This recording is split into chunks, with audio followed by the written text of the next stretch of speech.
La jeune dame que vous voyez juste à côté de moi, cette jeune demoiselle très jolie là, vient de perdre la vie suite au coup et blessure porté par son mari. La raison va vous étonner. Cette jeune dame est une femme battante, enseignante au lycée Nilon de Douala. Famille, la raison de son décès va vous étonner.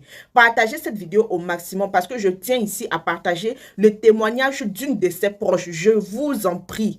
Écoutez cette vidéo jusqu'à la fin et partagez-la au maximum pour sauver une soeur qui traverse ce genre de situation. Partagez la vidéo. On se retrouve juste après pour que je puisse vous donner mon point de vue par rapport à ça. À tout de suite. On est dépassé. On est dépassé, oh, on est dépassé. C'est comme un rêve. L'histoire même, c'est quoi? C'est-à-dire, le gars il avait pour habitude de taper sur cette fille. Il avait pour habitude de battre sur Diane. Et toujours pour des raisons banales. Je ne sais pas ce qui est arrivé. Je ne sais pas. Apparemment, pour cette fois-ci, leur dernière était malade. Elle est à l'hôpital. Internée avec l'enfant. En même temps, à la maison, il y a la grand-mère du bon monsieur qui est complètement invalide. Donc, genre, elle ne peut plus rien faire d'elle-même, vraiment. C'est elle qui prend soin de sa grande, belle maman. Et tout. Elle n'a pas de ménagère. Pourtant, le gars est banquier. Il roule les voitures. Il vit sa vie seul. Tout ce qu'il peut faire, tout ce qu'il pouvait donner à Diane, c'était les bastonnades. Les bastonnades. On lui avait même déjà dit que maman, quand il commence à faire ces choses-là, ne répond plus. Laisse. Selon ce que l'une de ses copines amies expliquait à mon mari à l'hôpital. Qu'elles avaient déjà dit à Diane que quand il commence à faire ces choses, maman laisse parce qu'il cherchait seulement une faille pour que quand il parle, que tu dises quelque chose et puis il bondit sur toi. Donc elle est donc à l'hôpital. Le gars, bon monsieur est sorti, il n'a même pas laissé l'argent de ration. Pourtant, elle est hospitalisée avec l'enfant. Elle appelle donc sa copine. Elle dit à sa copine que ouais, pardon, prête-moi de l'argent. Il n'y a rien à manger à la maison. Les autres enfants, là, c'est ceux qui sont rentrés des classes. Je n'ai même rien laissé là-bas à la maison. Il n'y a plus rien là-bas qui puisse manger. Et si tu peux en même temps venir me relayer ici à l'hôpital pour que je cours à la maison faire quelque chose à manger, je m'occupe d'eux et je reviens. C'est comme ça que sa copine la retrouve à la clinique. Elle lui donne de l'argent. Elle arrive, mais c'est dans les environs de 16 heures comme ça. Elle arrive à la maison. En fait, elle se dit, elle va encore faire le marché de quoi à cette heure-là. Bon, elle a donc acheté des petits trucs là pour faire rapidement des pâtes ou des nouilles, je ne sais pas quoi, qu'elle a sauté rapidement. Et puis, elle a lavé sa belle-maman, elle l'a nettoyée, nourrie, servi aussi les autres enfants, les laver, les nourrir et repartir aussitôt à l'hôpital. Quand elle rentre donc à l'hôpital, elle trouve que... Elle entre dans la chambre d'hospitalisation. Elle trouve que le bébé n'est pas dans la chambre. Elle sort et demande à sa copine que l'enfant est où. Sa copine dit que non, son père est arrivé. Là, son père l'a porté. Ils sont dehors. Elle sort donc. Elle va retrouver le gars là dehors dans le jardin de la clinique. Dès qu'il a seulement vu Diane, commencer à insulter. Bordel, pute, tu sors d'où? Tu abandonnes mon enfant dans la chambre pour aller faire ta bordellerie, machin et tout. La fille était dépassée. Elle le regardait comment? Elle le regardait seulement comme ça.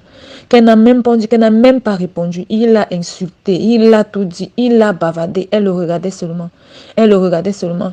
Quand le gars finit de pondre toutes ces énormités, après il lui dit, viens porter, il est comme ça dans sa voiture. Viens porter ton fardeau. Il parle comme ça de son propre enfant. Elle part, elle prend l'enfant. Elle tourne le dos pour remonter dans la chambre avec l'enfant. Comme elle tourne le dos comme ça, le gars lui dit que tu penses que tu veux montrer que quoi? Tu veux montrer que tu es plus intelligente que moi? Tu veux montrer que je suis un animal? C'est comme ça qu'il vient dans le dos de la fille, porte le bébé qui est malade, hospitalisé. Il rate la fille. Elle tombe avec l'enfant. C'est l'infirmière qui vient arrêter l'enfant. Il commence à la botter. Botter.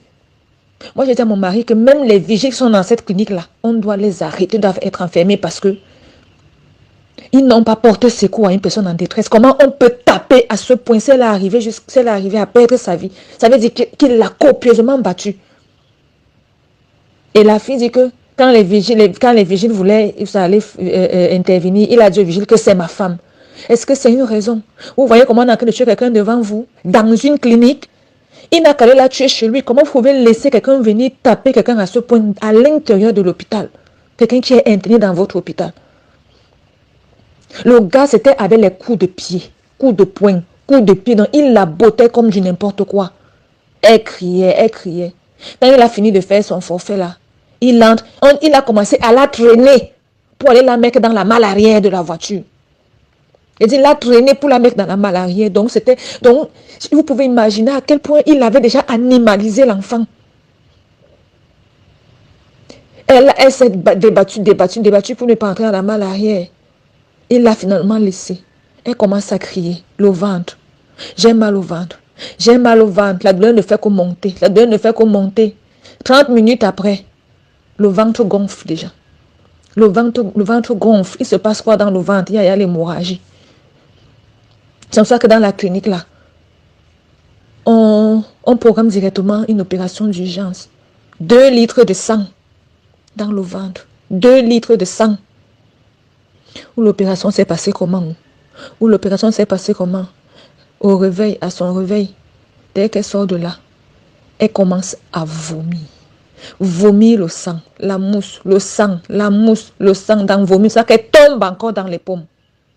Elle entre dans le coma. C'est là où le médecin l'a dit que non. À cet allure, il faut l'amener à l'hôpital, à gynéco-obstétrique. On l'amène là-bas, c'est pour ça qu'on l'amène directement aux urgences. On l'entube partout. Donc elle ne pouvait même plus respirer par elle-même. On l'entube partout. On met les électrocardiogrammes partout. Comme vous voyez à la télé, les choses que vous voyez dans les films là. Partout, de partout, de partout, de partout. Qu'on ne permettait même pas aux gens d'entrer. Mon mari, on l'appelle, il est au travail. C'est lui qui part où je travaille en cascade. Il arrive là-bas. On ne veut faire entrer personne. Quand il arrive quand même, il est assez imposant, c'est ça qu'on le laisse entrer. On lui donne les vêtements et les chapeaux, machin, j'imagine, pour pas laisser des microbes dans la salle et tout. Il entre. Il dit que quand il a vu sa fille coucher, quand il a vu la fille coucher, il a demandé que le gars est où? On dit qu'il est rentré s'occuper. L'enfant, entre-temps, comme elle meurt comme ça, l'enfant est couché de l'autre côté, à la clinique. Il a tout fait. Il a rencontré le médecin. Le médecin qui lui explique que son pronostic vital est engagé à 70%. Il lui reste juste 30% de chance de vie. On espérait quand même que dans ces 30% de chance que le Seigneur fasse quelque chose. C'est lui qui nous explique que dans les coups là, le pancréas a été endommagé. Et que le poumon, que ce s'est passé avec les reflux gastriques, quand elle vomissait, c'est ça, ou c'est quoi qui faisait quoi, ou ça a fait quoi. Le poumon aussi a été endommagé. Il y a une membrane du poumon qui a été endommagée, ce qui fait que les alvéoles qui filtrent l'air et tout, ça n'arrive plus à filtrer l'air. Mes soeurs, on peut être méchant comme ça. Hein? On peut même dire si c'était la colère de quoi. Quand il a même raté les tombées avec l'enfant, un esprit devait s'arrêter un instant que, hey, qu'est-ce que je suis en train de faire? Il a continué au point de la traîner comme on traîne une bête. Il a continué jusqu'à ce que... Et voilà qu'il part. Je ne comprends pas. Hein. Loin de moi la volonté de juger la défunte, paix à son âme. Mais on a toujours crié sur les réseaux sociaux, tous les jours on en parle. On dit là, quand vous êtes dans une relation toxique, dans un couple toxique, dans un mariage toxique, dès que le monsieur porte la main sur toi une seule fois, porte tes bagages, va de là. Il y a des femmes qui prennent pour excuse, non, j'ai des enfants avec lui, je ne peux pas laisser mes enfants pour aller, tout ça là. Hé, ma chérie, sauve d'abord ta tête, parce que si tu n'es pas là aujourd'hui, là, il n'y a personne qui va prendre soin de tes enfants mieux que toi. Il n'y a que toi, tes enfants ont besoin de toi en vie. Ce n'est pas en restant dans le foyer que tu vas protéger tes enfants. La meilleure façon de te protéger toi et de protéger tes enfants, c'est de partir de là. Il y a des femmes là, elles disent non, je supporte parce que mes enfants ont besoin de leur père. Non, je vais rester là parce que si je m'en vais, ce sera la honte de ma famille. On va dire dans le quartier, oh, celle-là s'est mariée, elle n'a même pas fait 10 ans de mariage, elle a quitté son foyer. J'ai peur de honir ma famille, ma chérie, ta vie. Et ta vie. Hein? Vous avez écouté dans ce témoignage la proche qui dit que ce n'est pas la première fois. Elle-même qui dit qu'on doit arrêter les vigiles de l'hôpital pour mettre en prison là. Elle-même, elle doit aller là-bas parce que pour non-assistance de personnes en danger. Donc, tu savais que le monsieur, il battait sa femme et toi, tu n'as rien dit. Tu dis non, on a tout fait. Vous avez tout fait quoi? La première des choses là, c'est aller dénoncer au commissariat. Si elle veut demain, elle t'en veut. Si elle veut demain, elle ne t'adresse plus la parole parce que tu as dénoncé son mari. Il n'y a pas de souci. Au moins, tu auras sauvé une vie. Il dit dans votre entourage, essayez de regarder. Si vous voyez une femme qui est battue par son mari, ne demandez même pas son avis. Allez-y signaler tout de suite. Parce que c'est la seule façon de protéger la personne de son bourreau. Hein? Certaines femmes-là, elles ont des soucis. C'est forcé de rester dans le foyer. Tu restes dans un foyer, tu es devenu le tam-tam de ton mari. Au moment où il te passait la bague au doigt, c'était doux. Au moment où il te parlait de « Oh, je veux que tu sois la femme de ma vie », au moment où il t'enceintait là, c'était doux. Mais à quel moment tu deviens son tam-tam dans la maison? La femme, ce n'est pas un animal. La femme, ça dit que quand tu épouses une femme là, tu dois mettre en tête que c'est la femme de ta vie. C'est jusqu'à la fin de tes jours sur terre. Hein? J'ai entendu des raisons comme quoi il a demandé à la dame de prêter de l'argent, de faire un prêt à la banque pour qu'il puisse lancer son business. Et la dame a refusé de faire le prêt parce qu'elle avait déjà prêté 5 millions pour qu'il puisse finir leur maison. Et après ça, il est revenu encore demander à sa femme de prêter de l'argent pour que lui il puisse lancer son business. Un banquier de surcroît. La dame, elle n'est que enseignante. Vous connaissez tous le salaire des enseignants au pays. J'en connais parce que j'ai les 2 parents. Mes 2 parents sont enseignants. Vous connaissez le salaire misérable qu'on donne aux enseignants au Cameroun. D'accord? Toi, tu es banquier. Toi, tu vas partir demander à ta femme de prêter de l'argent pour toi te donner pour lancer ton business. Ton salaire, là, c'est passé où? Salaire que tu touches, là, c'est passé où jusqu'à c'est ta femme qui est enseignante qui va aller prendre les prêts à la banque pour toi te donner. Une autre raison, c'est celle que vous venez d'entendre dans le témoignage. Voilà une femme qui a toutes les charges sur ses épaules pendant que son mari se pavane dans la ville de Douala là-bas. C'est elle qui doit tout faire, prendre soin de la grand-mère de son mari qui est handicapée, prendre soin des enfants, prendre soin de la petite dernière qui est âgée de 9 mois, malade à l'hôpital. C'est elle qui doit tout faire ça, juste parce qu'elle doit rentrer à la maison, faire à manger aux enfants qui sont rentrés de l'école là et revenir rapidement à l'hôpital. Elle a demandé à sa copine de prendre le relais, de rester avec l'enfant de 9 mois qui est hospitalisé. Le monsieur, lui, il arrive à l'hôpital, il ne la trouve pas, il ne pose pas de questions. Vous voyez, un couple, il n'y a pas de dialogue. Le monsieur s'est déjà transformé en monstre, un mi-animal, mi-humain. Toi, tu ne vas pas t'asseoir pour causer avec ta femme que tu as légalement mariée, lui poser des questions comme quoi, où tu étais pendant que l'enfant était à l'hôpital. Pourtant, il y avait une déjà qui gardait l'enfant. Ce n'est pas qu'elle a abandonné l'enfant pour partir. Il y a une déjà qui gardait l'enfant. Tu arrives, tu ne la trouves pas. Au moment où elle revient, là, fais-la asseoir, tu lui poses des questions. Non, hein. Tu es trop arrivé, Jean. C'est quel hôpital où ce genre de choses se passe, ce genre de scène se passe et puis on n'appelle pas la police. Il n'y a pas de vigile pour séparer. Jusqu'à ce que le monsieur perce la rate de la dame. Sa rate a éclaté. Et vous savez que la rate, là, ce sont des trucs acides, la bile, tout ça. C'est-à-dire quand ça envahit ton organisme, là, on ne peut plus rien faire. Si on ne fait pas une intervention, là, tout de suite, là, dans les secondes qui suivent, là, tu vas perdre ta vie. Parce que ça intoxique, ça va intoxiquer tes organes. Le monsieur, il a percé la rate de la dame. La rate, ça dit le contenu de la rate a envahi l'organisme de la dame. Et c'est ça qui a provoqué sa chute. Comme vous entendez dans la vidéo, la dame, elle ne sait pas très bien expliquer, mais c'est la rate qui s'est percée, qui a envahi l'organisme de la dame. C'est ça qui a provoqué son décès. On peut être méchant comme ça.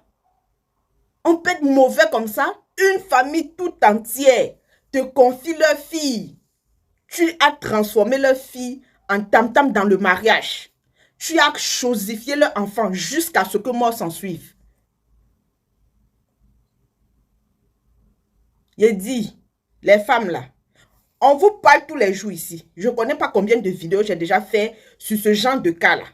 Des femmes qui ont toujours fini par rendre l'âme. Parce que non, elles doivent supporter leur mari, elles doivent faire truc. Allez-y sur ma page. J'ai déjà fait plein de vidéos concernant ce genre de situation là. Mais quand on vous parle, ça rentre ici, ça sort de l'autre côté, il n'y a pas de souci.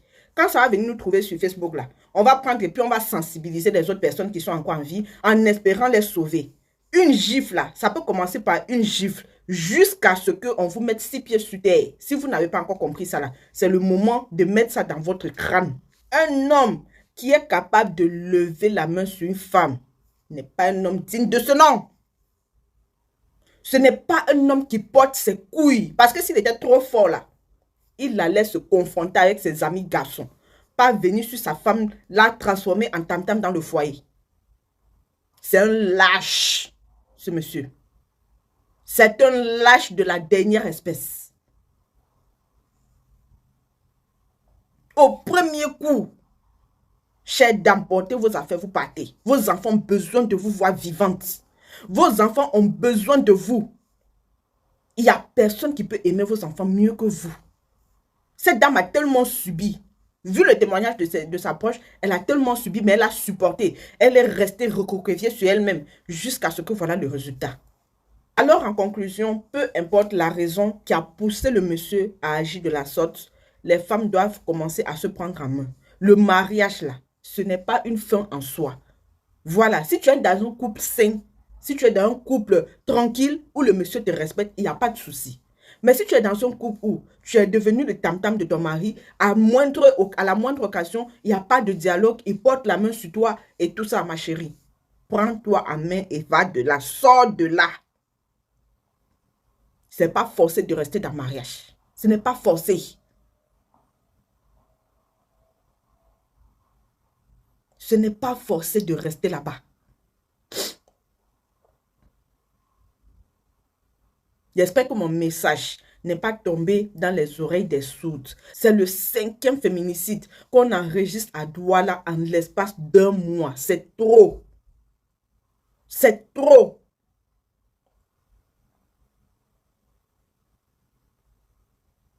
Maintenant qu'il est en prison, qui va prendre soin des enfants? Maintenant qu'il est allé en prison, là, qui va prendre soin de ses enfants? Essayez de me dire. Les gens ne mesurent pas l'ampleur de leurs actes. Voilà les enfants qui se retrouvent orphelins avec un papa prisonnier. Réfléchissez un peu. Non, il y a trop de foutaises dans ce bas monde, quoi. Famille, je vais vous laisser parce que... Voilà, dites-moi ce que vous en pensez en commentaire. Je vous en prie, partagez cette vidéo. Ça peut sauver des vies. Partagez cette vidéo au maximum. À la prochaine. Ciao.